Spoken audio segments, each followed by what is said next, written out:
terima kasih setiap waktu dan kesempatan yang sudah Kau berikan kepada kami. Ajari kami menghargai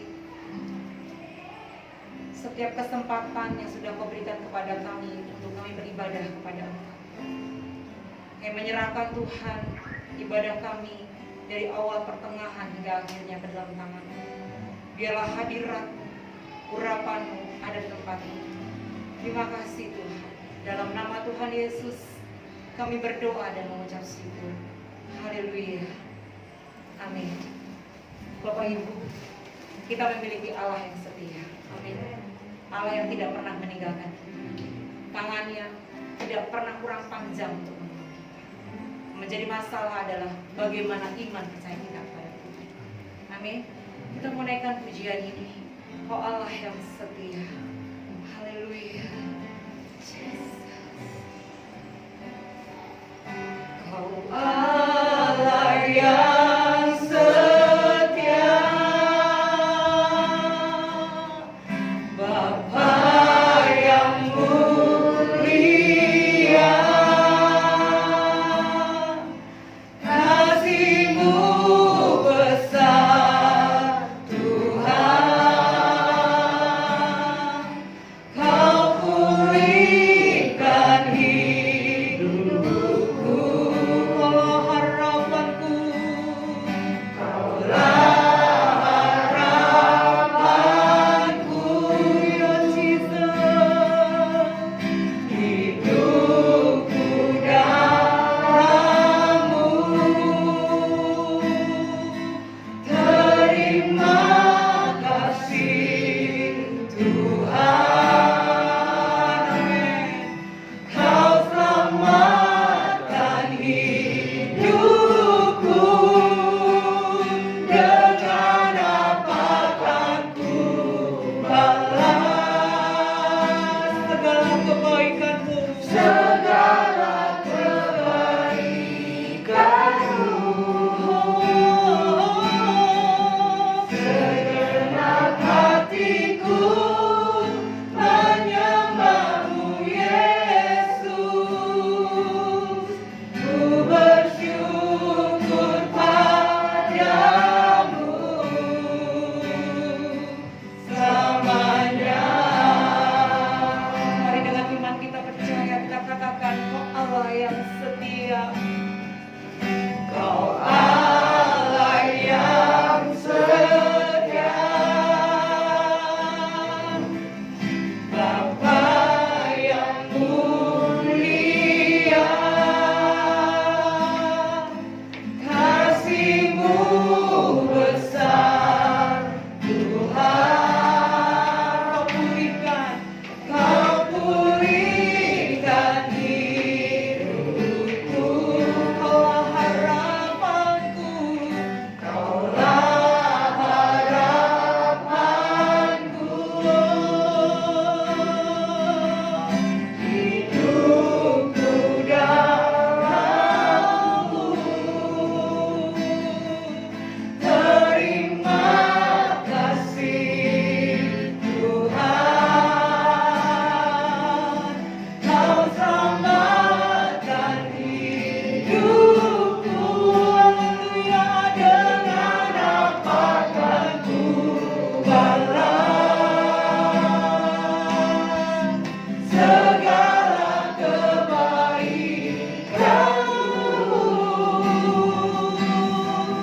Segenap hatiku menyembah-Mu Yesus,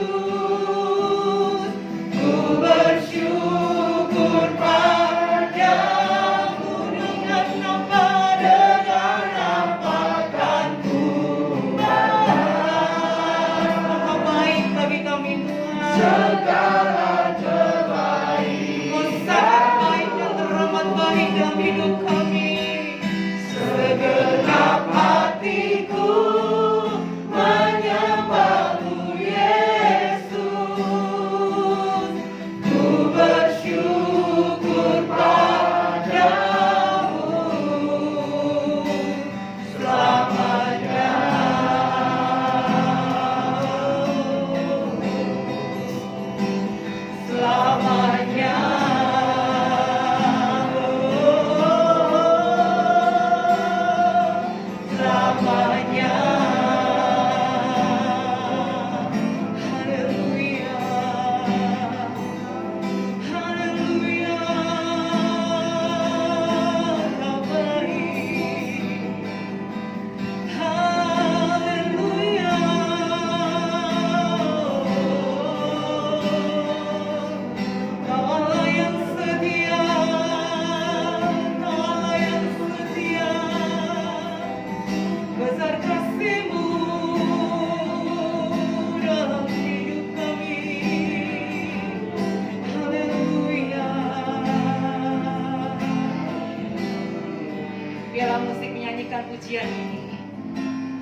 saya undang untuk bangkit berdiri bersama-sama.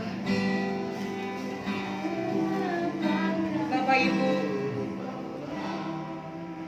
mari kita menghargai setiap kebaikan Tuhan dalam kehidupan kita. Karena kita bisa menghargai kebaikan Tuhan ketika mujizat itu besar terjadi dalam hidup kita. Ketika keajaiban yang luar biasa itu terjadi dalam kehidupan kita, baru kita bisa bersyukur. Tapi siang hari ini kita mau berkata, Tuhan, ajari aku menghargai setiap kebaikan Tuhan dalam kehidupan kami. Anak-anak, istri, pekerjaan, kesehatan, damai sejahtera, sukacita. Semua itu karena kebaikan Tuhan yang Tuhan berikan dalam kehidupan kita. Untuk ini siang hari ini, mari bawa hatimu, lekatkan hatimu kepada Tuhan. Dan ingat setiap kebaikan-kebaikan Tuhan dalam kehidupan kita. Haleluya. Mari kita angkat tangan kita bersama-sama. Dan kita mau katakan bersama-sama. Dengan apa akan ku balas, amin Tuhan Yesus, segala kebaikan-Mu, segenap hatiku menyembah-Mu Yesus. Ku bersyukur pada, lebih lagi katakan,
Kita mau berglori bagi Allah kita, amin. Haleluya. Segala puji syukur hanya bagi Tuhan kita. Haleluya. Mari berikan tepuk tangan dan sorak bagi Allah kita. Haleluya.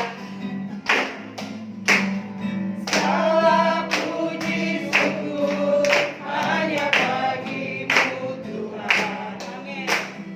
Sebab Kau yang layak dipuja. Kami mau bersorak.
Kami mau bersorak. Tinggikan nama-Mu. Haleluya.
Bapa sembuh hatiku, ubah hidupku menjadi yang baru.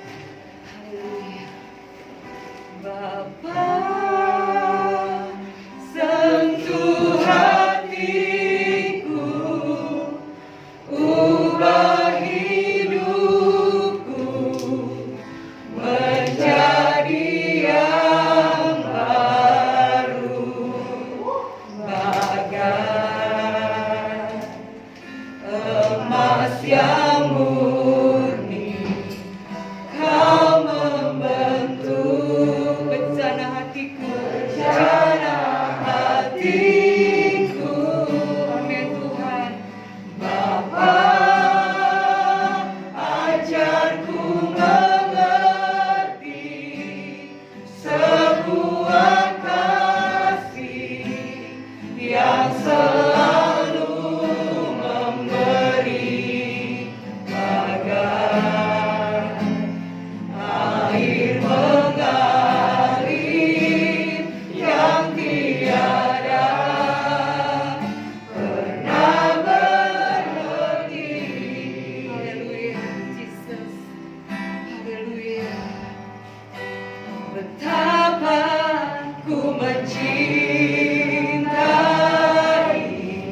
segala yang terjadi, segala yang telah terjadi, tak pernah sendiri, tak pernah sendiri. Jalani hidup ini selalu menyertai. Kami percaya Tuhan, betapa ku menyadari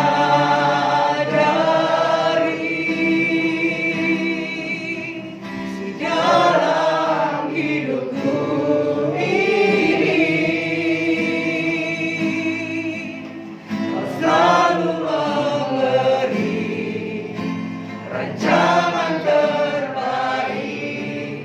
Oleh karena kasih, Bapa sentuh hati kami dan pulihkanlah kami.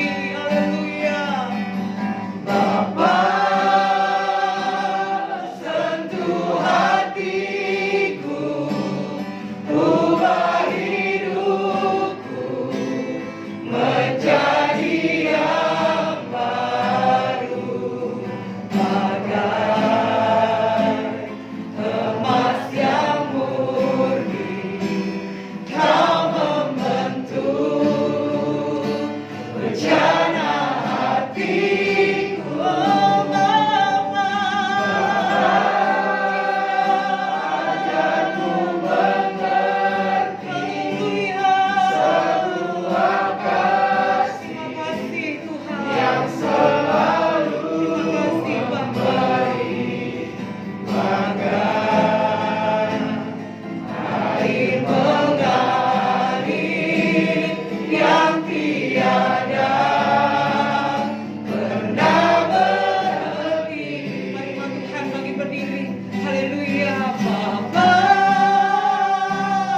sentuh hatiku, ubah hidupku menjadi yang baru, bagai emas yang murni. Kau membentuk rencana hatiku, Bapa.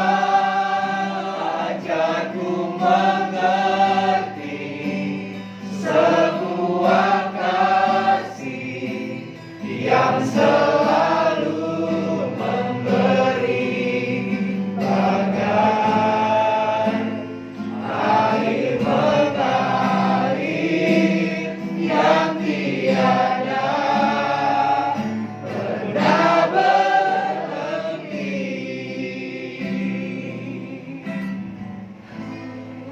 Kami bersyukur Tuhan,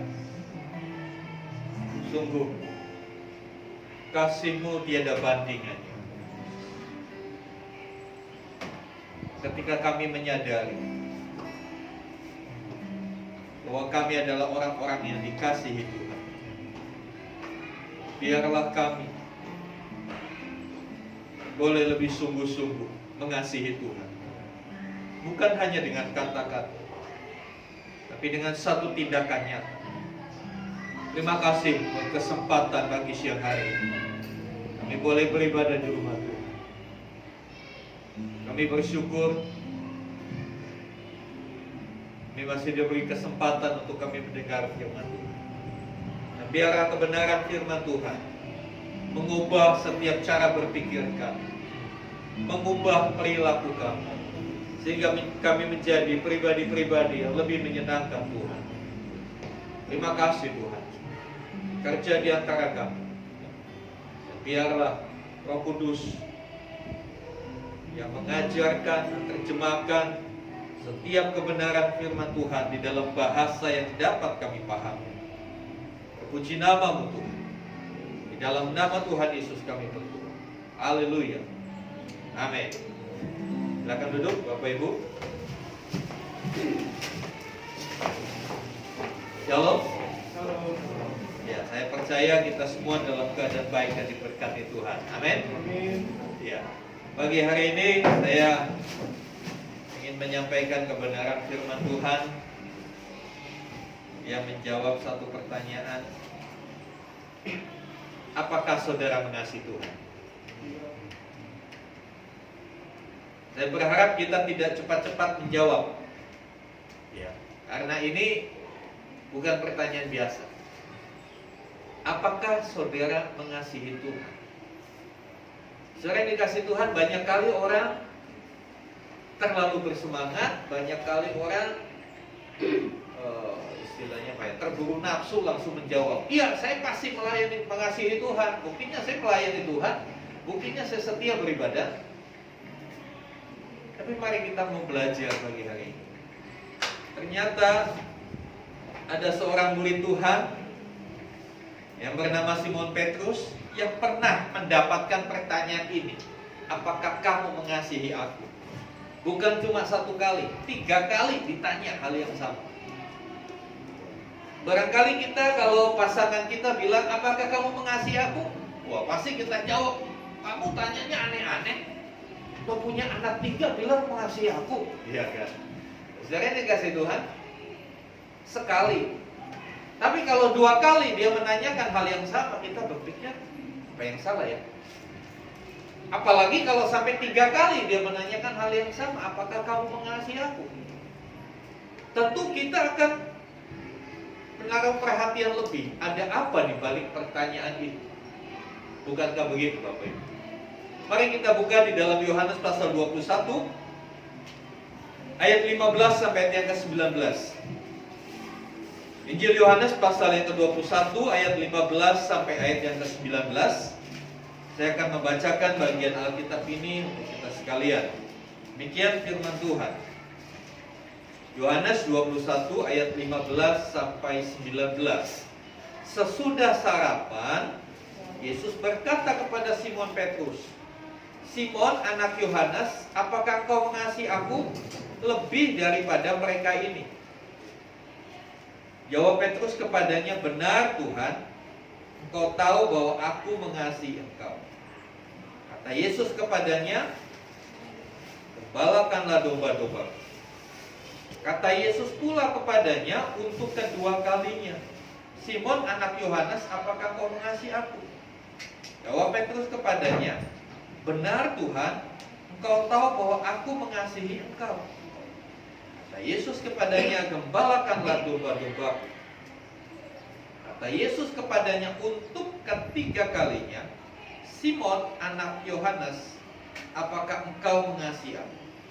Maka sedih hati Petrus, karena Yesus bertanya untuk ketiga kalinya, apakah engkau mengasihi aku? Ia berkata kepadanya, Tuhan, engkau tahu segala sesuatu. Engkau tahu bahwa aku mengasihi engkau. Kata Yesus kepadanya, gembalakanlah domba-domba. Aku berkata kepadamu, sesungguhnya ketika engkau masih muda, engkau mengikat pinggangmu dan engkau berjalan kemana saja kau kehendaki. Tetapi jika engkau sudah menjadi tua, kau akan mengulurkan tanganmu dan orang lain akan mengikat engkau dan membawa engkau ke tempat yang tidak kau kehendaki. Dan hal ini dikatakannya untuk menyatakan bagaimana Petrus akan mati dan memuliakan Allah. Sesudah mengatakan demikian, ia berkata kepada Petrus, ikutlah aku. Saudara yang dikasihi Tuhan, jika kita membaca sepintas percakapan antara Tuhan Yesus dan Simon Petrus ini, sepertinya biasa. Tetapi ketika kita mulai merenungkan, menyelami, ya, melihat lebih dalam, maka ada sesuatu yang luar biasa. Simon Petrus, kita tahu siapa dia. Dia salah seorang dari 12 murid Tuhan. Ya, kalau Bapak Ibu membaca Injil, ya, Simon digambarkan seseorang yang memiliki karakter yang meledak-ledak, yang bersemangat, yang antusias, yang responsif. Dia cepat berkomentar. Saudara yang dikasihi Tuhan, kita tahu Simon, ya pernah menyangkali Tuhan. Simon Petrus pernah menyangkali Tuhan 3 kali. Barangkali kalau kita, banyak orang Kristen berkata begini, saya kan gak seperti Simon Petrus. Simon Petrus dekat dengan Tuhan Yesus, tapi dia menyangkal Tuhan. Saya gak dekat-dekat amat sih sama Tuhan, ibadah juga kadang datang kadang enggak, tapi saya kan gak menyangkali Tuhan. Banyak orang berdalih seperti itu, merasa saya lebih baik dari Simon Petrus. Tapi saudara yang dikasih Tuhan, tanpa kita sadar,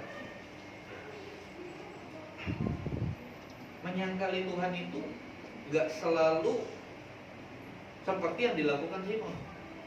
Ya mungkin kita belum KTP, belum ganti kolom agama di KTP kita dengan agama lain selain Kristen. Kita masih berkata saya orang Kristen. Bahkan kita masih berkata saya ke gereja, saya masih melayani. Saya belum menyangkal. Kadang-kala penyangkalan kepada Tuhan itu bisa kita lakukan. Bahkan kita tidak sadar bahwa kita sedang menyangkal Tuhan pada saat kita tidak melakukan kebenaran firman Tuhan.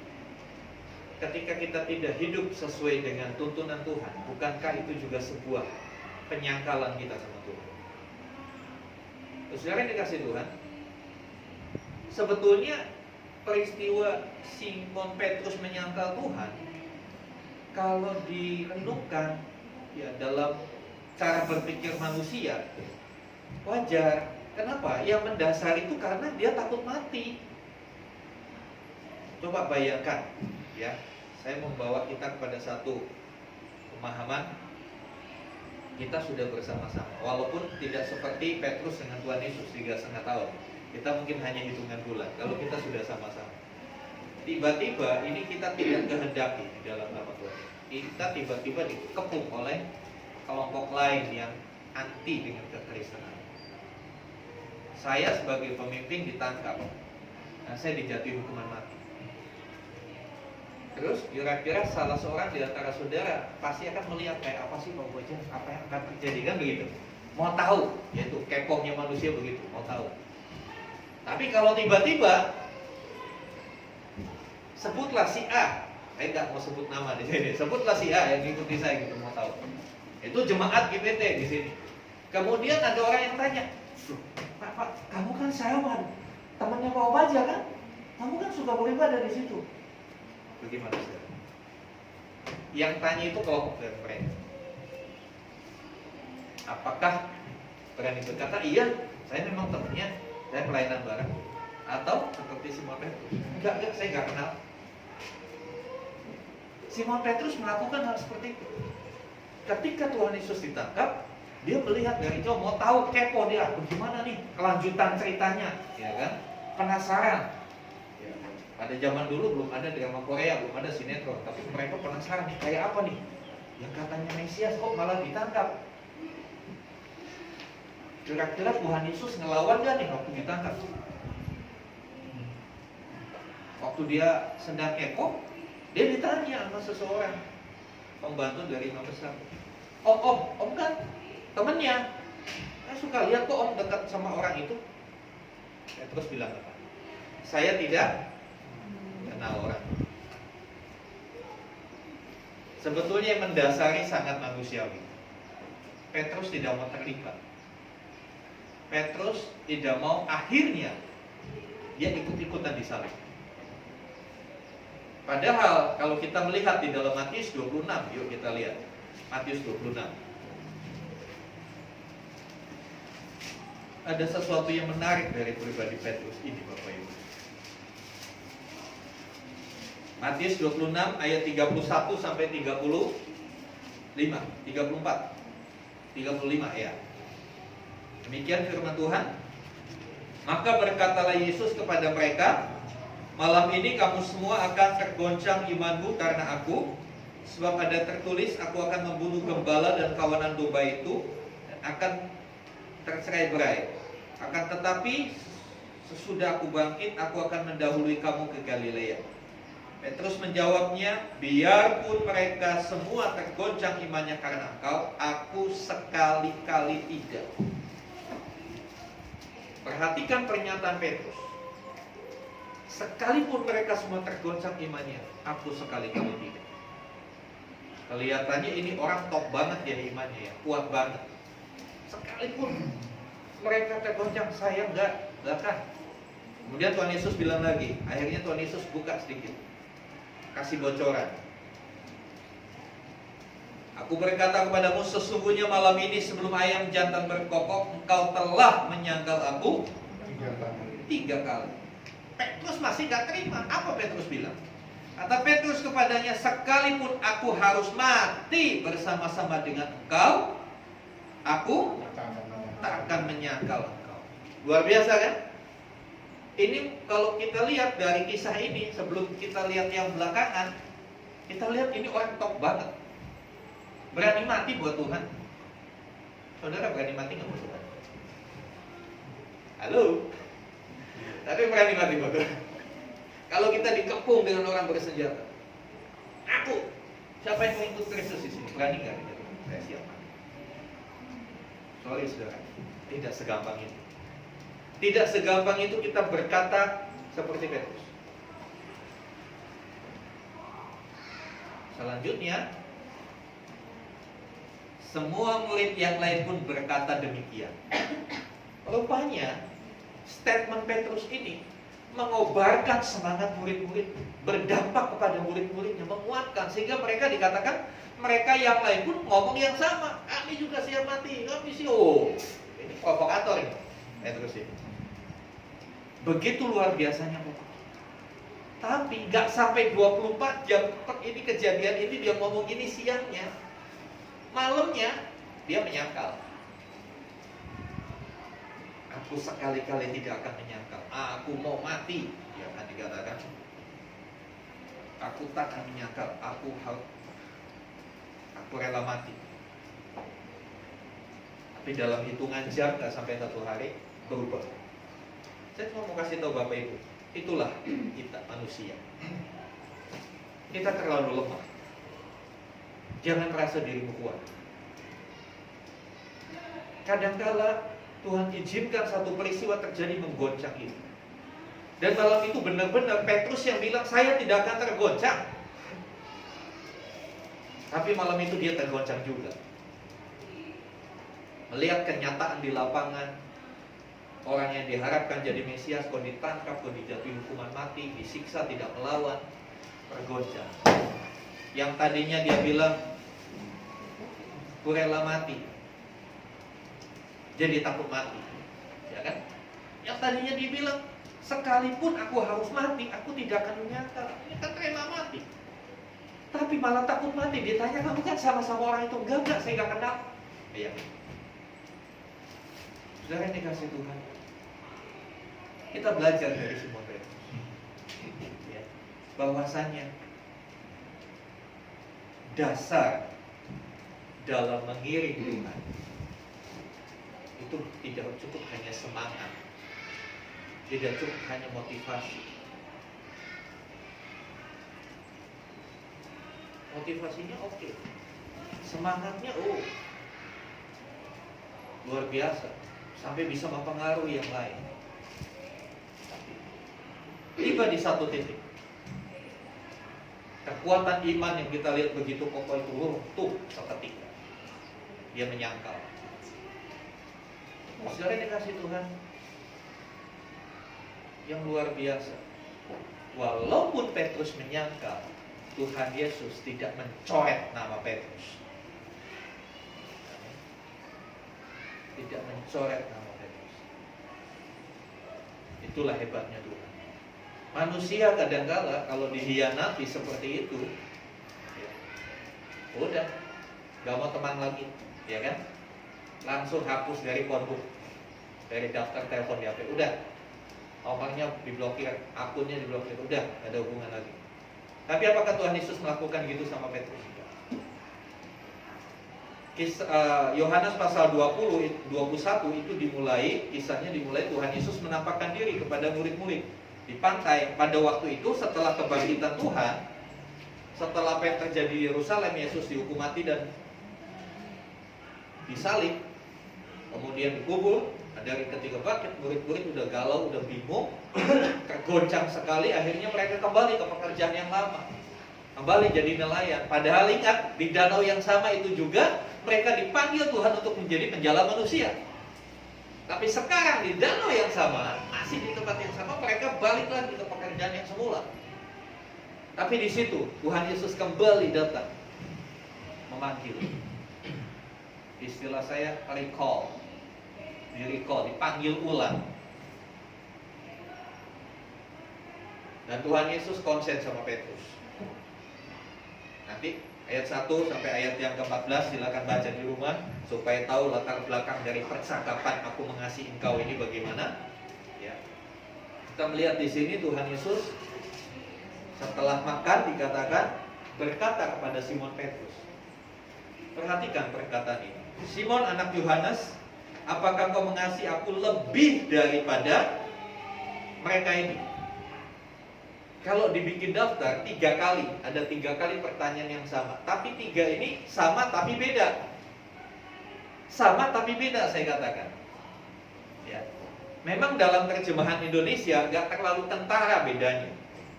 Ya, mungkin pertama sama kedua beda. Karena pertama ada tambahan, apakah kau mengasihi aku lebih daripada mereka ini? Pertanyaan yang kedua gak ada, daripada mereka ini gak ada, dihilangkan sama Tuhan Yesus. Demikian yang ketiga dihilangkan. Di dalam terjemahan Indonesia kita hanya melihat perbedaan itu. Tapi kalau kita melihat dalam teks aslinya, dalam bahasa Yunani, Alkitab bahasa Yunani, itu lebih kentara perbedaan ketiga pertanyaan Tuhan Yesus itu. Yang pertama Tuhan Yesus berkata, Simon anak Yohanes, apakah engkau mengasihi aku lebih daripada semua ini? Kata mengasihi dipakai kata agape. Agape itu tingkatan kasih yang paling top, paling the best dalam konsep bahasa Yunani. Mereka mengenal 4 jenis kasih. Agape yang paling tinggi apa? Kasih tanpa syarat, kasih tanpa tuntutan. Ya pokoknya mengasihi aja. Walaupun orang itu bagaimana, tetap mengasihi. Orang itu udah menyakiti, ya tetap mengasihi itu. Dan ini merupakan gambaran kasih Allah kepada manusia. Kasih manusia kepada Allah nggak bisa agape. Kemudian ada kasih philea. Kasih philea itu kasih persahabatan. Kita bersahabat, kita kenal, kita sering kongko, sering ngopi, ya kita bersahabat. Ngasih, hubungannya berbeda, ya kan? Kemudian ada berikutnya kasih storge. Kasih storge ini kasih karena hubungan darah, kakak adik, karena orang tua kasih ada hubungan darah. Kemudian yang paling bawah itu kasih storge, kasih eros, kasih antar pria dan wanita, kasih berbeda jenis kelamin. Dan kasih eros ini didasari kepada nafsu seks. Nah, Tuhan memakai kata agape ketika bertanya kepada Petrus. Jadi Simon anak Yohanes, apakah kamu agape aku lebih daripada semua ini? Apakah kamu mengasihi aku apa adanya tanpa syarat lebih daripada mereka semua ini? Dan ini sebetulnya standar yang Tuhan pakai untuk itu. Mengasihi Tuhan tanpa syarat, mengasihi Tuhan lebih dari semuanya. Ini bicara sebuah komitmen untuk mengasihi Tuhan lebih dari semuanya, lebih daripada mereka. Apa maksudnya mereka? Dalam tata bahasa Yunani, mereka ini bisa dipakai untuk mengganti kata orang-orang yang ada di situ, lebih daripada orang-orang, murid-murid yang lain. Tetapi juga kata mereka bisa dipakai untuk menggantikan pekerjaan atau menggantikan satu profesi. Ingat waktu Tuhan Yesus recall mereka, panggil ulang mereka lagi, temui mereka dalam kisah ini, mereka kembali ke pekerjaan yang awal. Padahal sudah dipanggil jadi penjala manusia, sekarang balik lagi jadi penjala ikan. Apakah kamu agape aku lebih dari pekerjaanmu? Seperti itu kurang lebih. Saudara yang dikasih Tuhan Yesus mau kembali meletakkan dasar dalam pengiringan Simon Petrus kepada Tuhan. Apa dasarnya kita mengiring Tuhan? Apa dasarnya Bapak Ibu mengiring Tuhan? Banyak orang berkata, ya saya mengasihi Tuhan, saya mengikut Tuhan, kenapa? Ya supaya saya diberkati. Kan kalau nggak ngikut Tuhan, nggak ke gereja, nanti nggak diberkati. Nanti kalau saya kenapa-kenapa bagaimana? Sebagian besar orang seperti itu. Ikut Tuhan hanya karena ada berkat. Nanti kalau sudah tidak diberkati Tuhan, atau mungkin Tuhan izinkan usahanya gagal, ya udah gak usah ikut Tuhan, biasa nggak diberkati. Itulah yang membuat di masa pandemi ini banyak orang meninggalkan Tuhan. Karena dasarnya dalam mengiring Tuhan keliru. Dasarnya ingin dapat sesuatu. Saya kan sudah begini, lalu doanya kayak komplain sama Tuhan, kayak nuntut. Saya kan udah setia Tuhan, sudah kasih persembahan Tuhan, dia udah dibaptis Tuhan.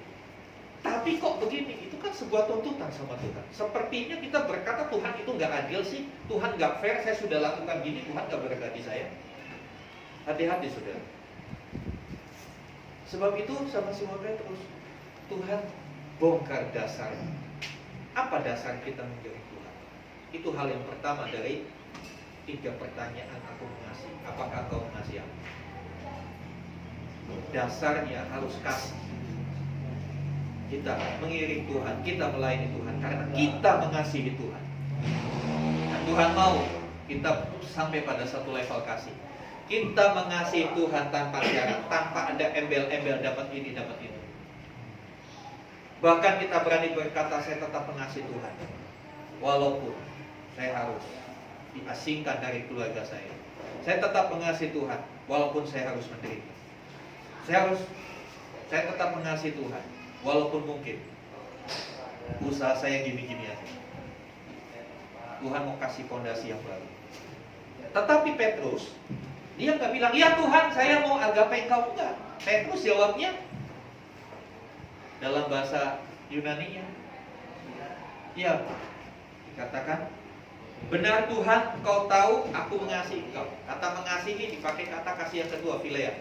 Ya Tuhan, aku philea Engkau. Tuhan bilang, apakah kamu agape aku? Jawabannya, ya, aku philea. Nyambung gak? Ini yang menarik, saudara. Ini yang mau saya siarkan buat kita. Tuhan punya tuntutan yang tinggi buat kita, karena standar Tuhan itu sempurna. Tapi ketika Simon Petrus berkata, aku cuma bisa philea Engkau, aku gak bisa ngasih Engkau tanpa syarat. Saya mengasihi Engkau karena kita berteman ya, kita hopeng. Nah, saudara dikasih Tuhan. Selanjutnya Tuhan Yesus mulai kurangi standar. Pertanyaan yang kedua, Tuhan Yesus bilang apa? Ayat 16, Simon anak Yohanes, apakah engkau mengasihi aku? Tanda tanya. Tidak dilanjutkan lebih daripada mereka ini. Ya kan? Bisa lihat perbedaannya. Yang pertama ada kata-kata lebih dari mereka ini. Tapi pertanyaan kedua, Tuhan Yesus nggak bilang lebih dari mereka ini. Langsung, apakah engkau agape aku? Untuk kali ini, walaupun sudah diturunkan standarnya, Simon tetap bilang, benar Tuhan, Engkau tahu aku philea. Masih belum bisa agape, walaupun sudah di courting syaratnya itu. Baru yang ketiga, Tuhan Yesus bilang, Simon anak Yohanes, apakah engkau mengasihi aku? Dalam teks Yunani-nya, Tuhan Yesus pakai kata philea untuk pertanyaannya yang ketiga. Seolah-olah Tuhan Yesus bilang, oke, kalau kamu cuma bisa philea, apakah engkau bisa philea kepada aku? Sekarang dikasih itu. Barangkali kita bukan orang-orang yang super, yang bisa mengasihi Tuhan luar biasa. Tapi dengan apapun kita mengasihi Tuhan, Tuhan terima. Tuhan ngerti keadaan kita. Untuk itulah Tuhan bertanya sampai 3 kali. Karena maksudnya Tuhan mau bikin penegasan akan sebuah komitmen. Bagaimana komitmen kita kepada Tuhan? Biarlah dasar dari pengiringan kita kepada Tuhan, dasar dari kita melayani Tuhan hanya karena kita mengasihi Tuhan, bukan karena hal yang lain. Begitu banyak dasar-dasar yang keliru. Ya, saya melayani Tuhan karena ya daripada nganggur di rumah, udahlah cari kegiatan. Terlalu rapuh dasar seperti itu. Nanti kalau ada goncangan, runtuh semuanya. Saudara yang kasih Tuhan, dari 3 pertanyaan yang sama ini. Yang pertama, Tuhan mau kita memiliki dasar yang benar dalam kita mengiring Tuhan. Karena kita mengasihi Tuhan. Mengapa kita mengasihi Tuhan? Karena Dia terlebih dulu mengasihi kita. Berapa banyak kita diampuni dosa? Berapa banyak Tuhan menyatakan kasih? Berapa banyak kita mengecewakan Tuhan dan Tuhan masih terima kita?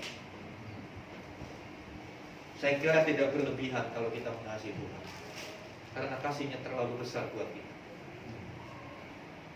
Dan yang kedua, saudara yang dikasih Tuhan, sadarlah bahwa Tuhan selalu memberi kesempatan untuk kita kembali. Petrus yang sudah menyangka tidak dicoret. Sebetulnya Yudas juga tidak dicoret namanya, cuma dia mencoret dirinya sendiri dengan bunuh diri. Sebetulnya kalau Yudas bertobat diampuni, tapi responnya salah. Tindakan yang diambil Yudas kali itu. Tapi kita lihat Petrus, dia pribadi yang sudah gagal sebetulnya. Tapi ketika Tuhan Yesus datang lagi dengan pertanyaan itu, dia berkata, engkau tahu segala sesuatu. Jawaban Petrus yang ketiga juga beda dengan yang pertama kedua. Ya, jawaban Petrus yang ketiga ada tambahan seperti ini. Tuhan, engkau tahu segala sesuatu. Engkau tahu bahwa aku mengasihi engkau. Yang pertama, Petrus hanya berkata, benar Tuhan, engkau tahu. Udah titik. Bahwa aku mengasihi engkau. Tapi setelah 3 kali, setelah dibuat penegasan oleh Tuhan Yesus, Petrus pun mengakui, Tuhan, engkau tahu segala sesuatu. Seolah-olah Petrus berkata, Tuhan, saya ngakui, saya gak bisa seperti itu. Engkau tahu ini, keterbatasan. Nah, sebab itu, saudara dikasih Tuhan, mari kita mau belajar mengakui keterbatasan kita. Dalam hal kita mengasihi Tuhan, dalam hal kita mengiring Tuhan. Dan selanjutnya, saudara yang dikasih Tuhan, tentunya Tuhan tidak mau kita ada di dalam kondisi itu. Tuhan mau kita meningkat. Kehidupan perjalanan iman kita itu tidak seperti roda, kadang di atas, kadang di bawah. Tapi perjalanan iman kita itu hendaknya seperti anak tangga yang naik terus dari satu level ke level berikut. Setiap level pasti ada ujiannya. Level SD sama level SMA sama-sama ujian, tapi bobotnya berbeda. Jadi kalau Bapak Ibu hari-hari ini mengalami satu ujian dan kau berkata, aduh Tuhan, kok aku berat sekali ya ujianku. Kok saudaraku yang itu enteng-enteng aja, nggak apa-apa. Bersyukurlah kalau ujianmu berat, berarti levelmu udah di atas. Begitu. Masa saudara SMA, kalau dapat soalnya soal SD? Kan nggak mungkin. Ujian SMA yang dapat soalnya soal SMA, kurikulum SMA yang dipakai, bukan kurikulum SD, apalagi kurikulum TK. Kalau saudara mau ujian kehidupanmu yang enteng-enteng, mau balik ke level bawah lagi. Bersyukur kalau kita menghadapi ujian yang berat, berarti Tuhan sudah memandang kita mampu. Karena apa? Pencobaan-pencobaan yang kamu alami adalah pencobaan biasa yang tidak melebihi kekuatan. Artinya Tuhan tahu level kita di mana. Lebih luar biasa lagi, dan pada saat kamu dicobai, Tuhan akan memberikan jalan keluar. Istilahnya kalau dalam dunia pendidikan udah dikasih soal ujian, dikasih contekannya loh, enak kan? Kalau sampai nggak bisa juga kan, memang nggak niat kan begitu. Dapat soal ujian, dikasih contekannya, udah tinggal disalin aja kan. Dikasih pencobaan, Tuhan kasih jalan keluar, udah tinggal ikutin aja jalan keluar. Nggak usah diubah-ubah jalannya, nggak usah menyimpang ke kiri ke kanan, ikuti aja jalannya Tuhan, pasti kita lulus. Jalan yang dikasih Tuhan, dari pertanyaan 3 pertanyaan ini memang sederhana, tapi rupanya tidak sesederhana yang kita pikir. Pengiringan kita kepada Tuhan, mari perbaiki dasar. Apakah kita mengiring Tuhan karena kita mengasihi Tuhan, atau kita hanya mengharapkan yang namanya berkat? Apakah kita hanya mengharapkan kita diberkati secara keuangan? Terlalu rapuh kalau dasar kita seperti ini. Dan yang kedua, mari sadar, apapun kondisi kita di antara kita, karena Dia tahu segala sesuatu dan Dia bisa menerima kita.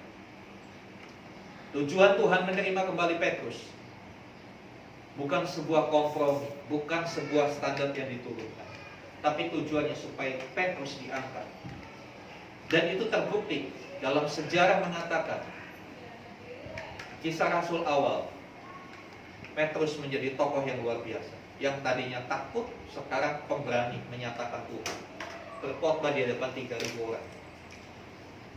Bahkan akhir hidup Petrus sudah dibuatkan. Dia harus mati, dihukum mati karena imannya. Benar-benar dari pernyataan Petrus, sekali-kali aku gak akan menyangkal, kalaupun aku harus mati. Benar, Petrus akhirnya mati, dihukum. Seperti Tuhan Yesus disalib. Tapi salib terbalik, kepala di bawah. Ini salibnya kebalik, kepalanya di bawah. Udah gitu di bawahnya dikasih angat-angat, kasih api, dibakar.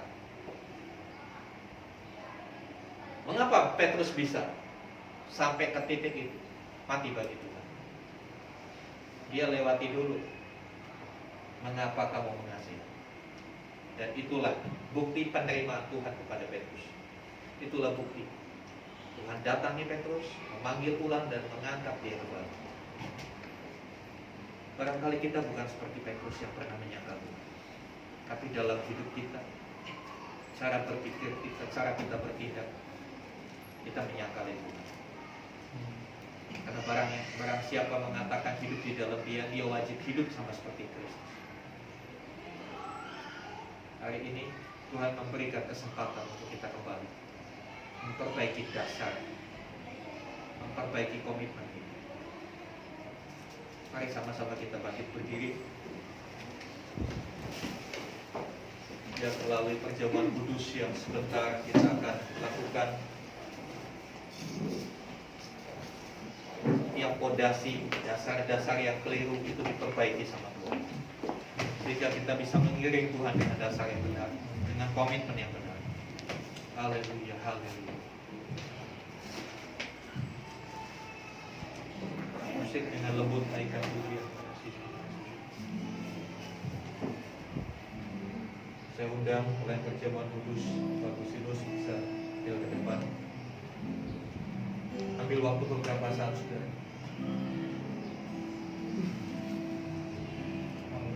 Pertanyaan yang sama hari ini Tuhan sampaikan untuk setiap kita.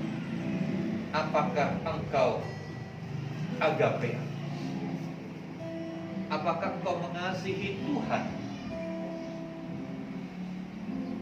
tanpa harapkan sesuatu, tanpa syarat, lebih daripada semuanya, lebih daripada engkau mengasihi bisnismu, lebih daripada engkau mengasihi hobimu, lebih engkau mengasihi keluarga? Iya, Tuhan harus menjadi satu-satunya. Haleluya, haleluya. Ingat, dia terlebih dahulu mengasihi kita. Dia mati, tubuhnya hancur di atas kayu salib. Buat setiap penyangkalan, buat setiap kekerasan hatimu, buat setiap penyimpangan-penyimpangan. Tidak berlebihan kalau kita membalas kasih Tuhan. Kalau kita membalas kasih Tuhan itu bukan karena kita hebat. Memang sudah seharusnya kita seperti itu.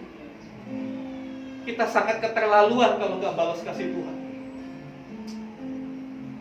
Tuhan bukan cuma omdo ketika mengasihi kita, bukan cuma omong doang, tapi dia buktikan dengan dia mati di atas kayu salib. Mohon maaf, kadangkala kita seringkali omdo sama Tuhan. Kadangkala kita terlalu banyak janji sama Tuhan dan tidak satu pun kita tepati. Kita janji mau berubah, kita janji mau taat kepada firman Tuhan. Nyatanya kadangkala seperti Simon Petrus, dalam hitungan jam kita sudah berubah. Mari kita menghadapkan diri kepada Tuhan. Tidak ada seorang pun yang mampu mengasihi Tuhan seperti Tuhan mengasihi. Saya pun tidak bisa. Saya pun belum sempurna. Kita boleh ada, karena kebesaran hati Tuhan dan kebesaran kasih menerima kita abadanya. Dia tahu sampai seberapa level kasih itu. Penerimaan itu yang membuat kita akhirnya naik level. Haleluya. Ambil waktu beberapa saat saudara sebelum masuk dalam perjamuan kudus. Bisa minta ampun kepada Tuhan. Kau bisa perbaiki lagi komitmenmu kepada Tuhan. Haleluya. Naikkan pujian mengasihi. Mengasihi lebih sungguh. Mengasihi.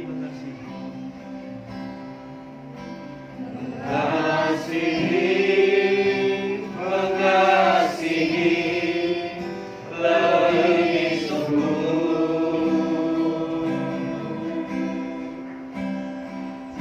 Tuhan lebih dulu mengasihi kepadaku.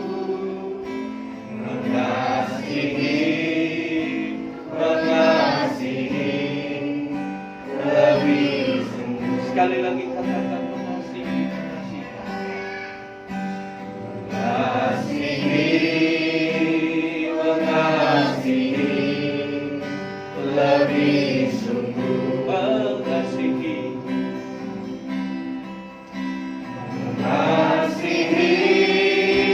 Mengasihi lebih sungguh.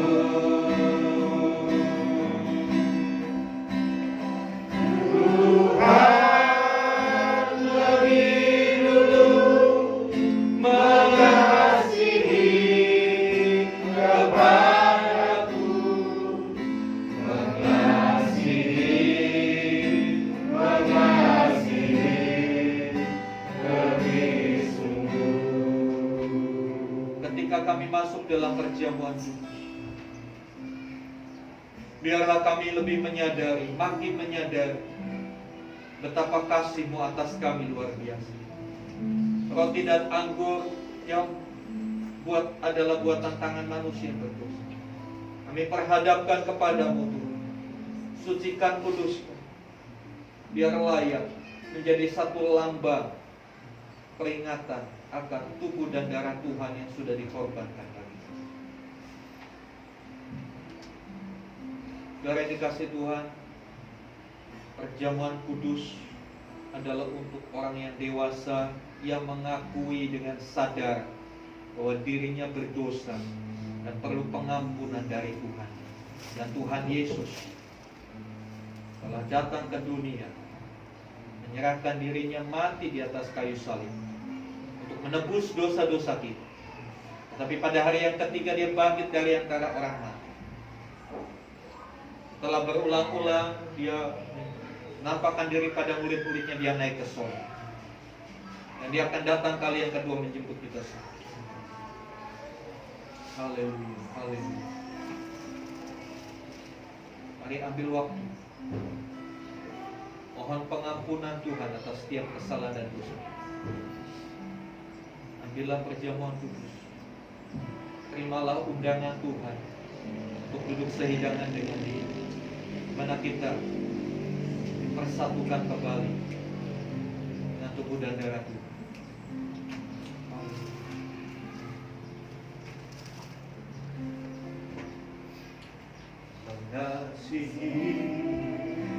Mengasihi lebih sungguh.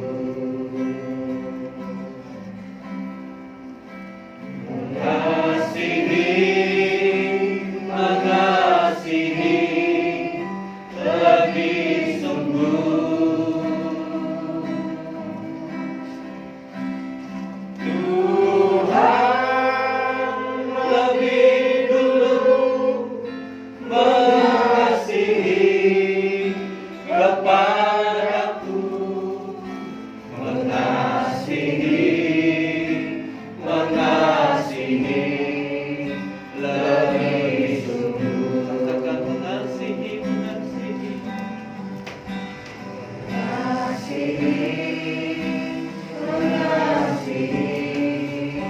lebih sungguh.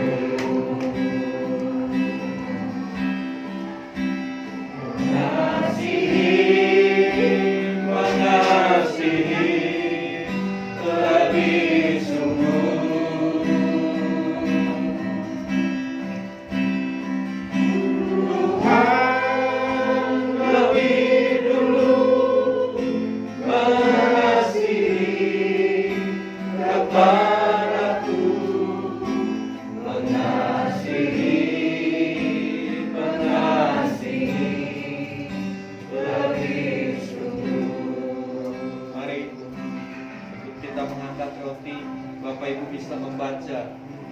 ada ayat firman Tuhan tertulis di dalam setiap roti yang dibagikan, yang Bapak Ibu ambil.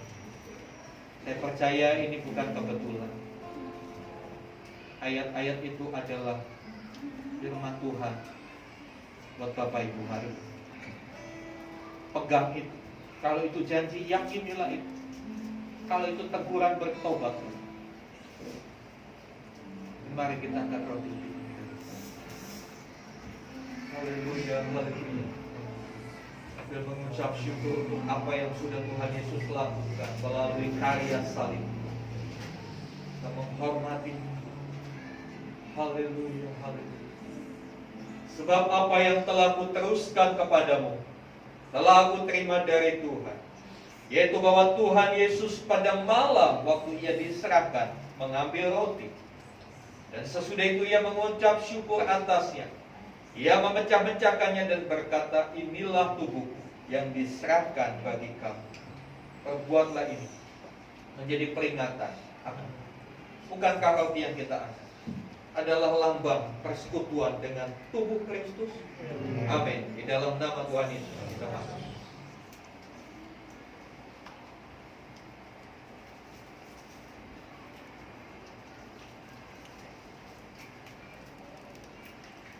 Kita akan buka cawan anggur dan pindahkan ke tangan sebelah kanan. Kita angkat tinggi.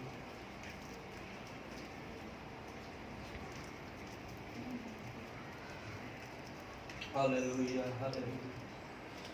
Darahnya sudah tercurah buat kita, mengampuni segala kekerasan hati, pemberontakan, ketidaktaatan, penyangkalan-penyangkalan. Dengarkan firman Tuhan.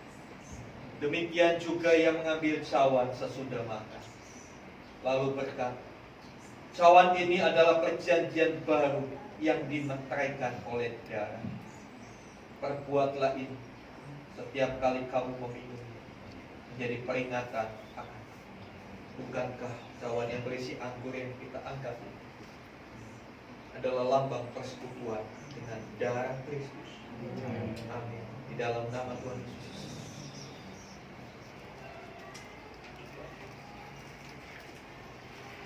Mari angkat tangan, ucapkan syukur untuk apa yang sudah Tuhan Yesus lakukan buat kita. Haleluya, haleluya. Haleluya, haleluya. Haleluya. Haleluya. Haleluya. Haleluya. Glory, haleluya. Ya Allah,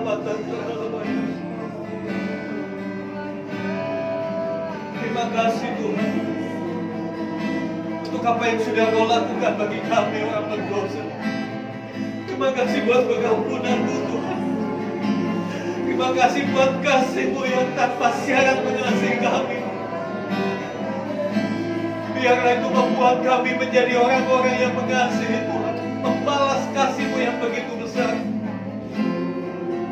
Walaupun memang kasih-Mu itu tidak terbalaskan oleh apapun, tapi biarlah kami belajar mengasihi Tuhan dengan cara yang benar. Terima kasih Tuhan. Mari Kau perbaiki setiap dasar-dasar yang keliru dalam kami mengiring Tuhan, dalam kami melayani Tuhan. Dasar itu hanyalah kasih kami kepada Tuhan. Dan biar kami juga dibawa terus naik, go to next level, kepada tingkatan yang selanjutnya, sampai kami benar-benar bisa agape kepadamu. Terima kasih. Kami umat, kami bersyukur kami boleh masuk dalam perjamuan kudus. Kami dipersatukan dengan tubuh dan darah Tuhan. Kami diingatkan kembali bagaimana pengorbanan kasih Kristus itu. Biar itu menjadi satu bagian ingat-ingatan. Biar itu menjadi satu kesaksian untuk kami boleh beritakan kepada orang. Terima kasih Tuhan. Puji nama. Dalam nama Tuhan Yesus. Haleluya. Amin.